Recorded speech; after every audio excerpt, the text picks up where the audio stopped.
I've been thinking a lot lately about the importance of relationships. And no, I'm not talking about the kind of relationship like between Ron and Hermione.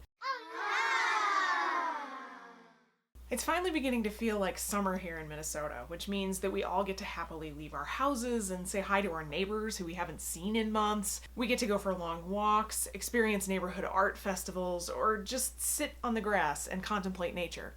And I can't help but think that the simple beauty of these experiences is deepened because they're all about relationships.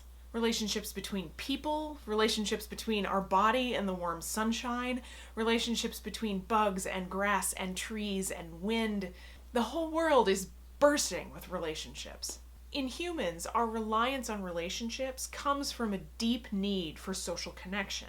Early in human existence, it became really essential for humans to rely on one another in order to survive. Infants are biologically programmed to seek out relationships with adults. And throughout the years of growth from infancy into adulthood, children rely on adults to provide safety, stability, and guidance. These early relationships teach us about our world and what to expect from it. Early on, psychology researchers were really interested in the power of relationships and how they shape later development. They came up with the term attachment to describe the close personal bonds that exist between caregivers and children. These attachment relationships are really important early on in life, but they continue to be essential for health and well-being across the lifespan. The development of attachment relationships between caregivers and children early in life occurs through a series of back and forth interactions. Through these seemingly meaningless daily exchanges, infants begin to learn about the stability and predictability of the environment around them, and they learn whether or not to trust a caregiver as a source of safety and comfort. We can describe these exchanges by using a tennis metaphor of serve and return interactions. In a tennis match, one player serves the ball across the net, and the other player tries to return the serve, and so on and so forth.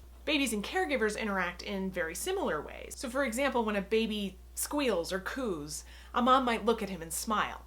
And when a baby cries, maybe a dad picks him up and holds him and rocks him gently to help him calm down. These types of simple back and forth interactions that happen hundreds of times a day early on in life help babies learn that their caregivers will respond to them when they need them. So what happens when serve and return interactions go bad? To go back to the tennis metaphor, what happens when one player hits the ball over the net too hard or hits it to a place the other player can't reach it? Well, the game can get pretty frustrating pretty quick. If a baby squeals or coos and a caregiver doesn't respond or responds negatively or is inconsistent in their response, babies will quickly learn that caregivers can't be relied on for comfort and support. Sometimes when a baby cries, an adult might respond with anger or indifference. Sometimes when caregivers neglect to respond, babies may try even harder to get their attention, which might just make the adult more frustrated. If this cycle continues, babies eventually learn that their caregivers are not consistently responsive to their needs, or worse, the caregiver is a source of threat. Then babies may completely disengage with their caregivers or be distressed by their presence. Often caregivers respond this way because they are stressed or they're experiencing some hardship of their own. Caregivers may struggle to control their own emotions and respond constructively to their baby's cries. But if caregivers can get support from people around them and begin to cope with their own emotions, they can become more responsive to their baby's needs. In turn, this begins to teach babies some basic and valuable lessons about learning how to cope with their own emotions. In short, I'll just say, relationships matter. They're the building block upon which all of our development is built, and they are essential throughout our lives. We're reminded of this constantly, sometimes in small ways when we least expect it.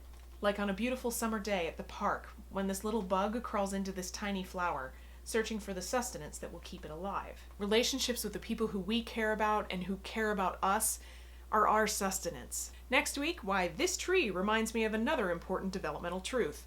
Context is everything. That's what she said. Wait, no. Remember to like it if you liked it, subscribe if you want to see more, and in the meantime, tell me in comments, what do you value most about the relationships you have with others? Until next time. I'm distracted by the kayaks.